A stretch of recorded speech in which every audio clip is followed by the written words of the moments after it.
Did you know that sprinters and distance swimmers are not solving the same problem when it comes to swimming fast? And there's some new research that can guide how you train. There are two broad ways to get faster at swimming. There's stroke rate, where we turn the arms over faster, or there is distance per stroke. So essentially how much power and pull you get from every stroke. Which one matters more, stroke rate or stroke length, actually comes down to your discipline and whether you're a sprinter or a distance athlete. If you're a sprinter, 50s and 100s, stroke length is your lever. At sprint pace, everybody is already spinning their arms over really fast. What truly separates the ones that are winning these events are those that can hold the most amount of pressure on the water every single stroke. So yes, stroke rate still matters, but this new research is actually showing the biggest correlation to success is the distance per stroke, or the stroke count when you're swimming fast. So if you're just trying to chase improvements by just getting those arms over faster, it might not be as effective as learning to get a really strong catch and pull and get more distance and more power per stroke when it comes to those 50 and 100 metre events. Interestingly, when we get to the 200 and the 400 metre races, it is more of a balancing act. The stroke rate and the stroke length matter somewhat equally.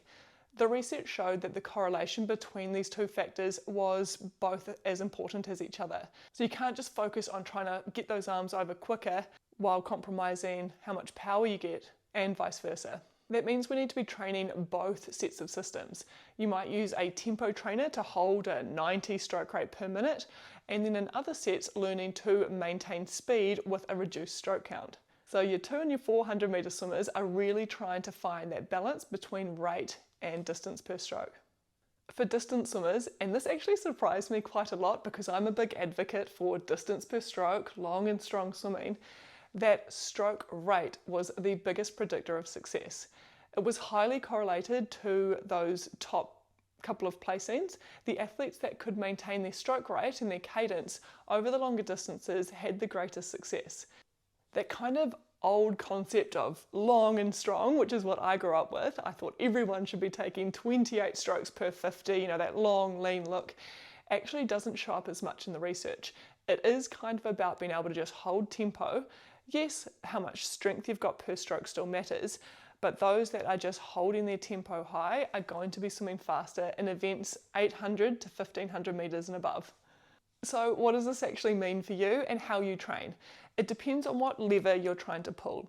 If you're a sprinter, your distance per stroke and power matters hugely. So your technique and the position of your arm and the path through that stroke is going to really improve your power and performance in the 50 and 100. If you swim the 2 and the 4, you're going to have to play between the technique, your efficiency and distance per stroke on the one side, and also the stroke rate on the other. This might look like using a tempo trainer for one session, trying to hold a high stroke rate for sets of 100s, and on the other day, trying to hit a set time with maintaining your stroke count. I still remember training the 50 butterfly, and my coach was desperately trying to get me to hold, I think it was 22 strokes and trying to hit 28 seconds. And it was so funny because I could get to the 28 seconds, but my stroke count would go up. Or I'd get the stroke count right, but the time would go slower. Combining these two things together is what really creates a lot of power for the sprinters, and then balancing them both in the 2 and the 4 is important. Now, if you're a distance swimmer, tending to focus more on your stroke rate is likely going to improve your performance. So popping a tempo trainer in and doing some repeats at your threshold or race pace is really going to separate you from the crowd. And just as a quick summary, I kind of love this because for so many years I was coaching one specific style of freestyle, and it is not that simple.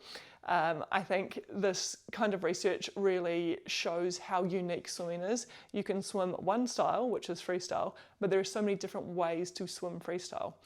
As a sprinter, you might have a straight arm recovery and you've got more of that downward force before the propulsion. Whereas if you're a distance swimmer, you might have that really high elbow and high cadence swim. You might have a catch-up style or a hybrid. You might have a windmill for the sprint. It's all quite unique, and that's what makes it so much fun. You can play with your freestyle and make sure that you can focus on different aspects of that stroke to improve your performance.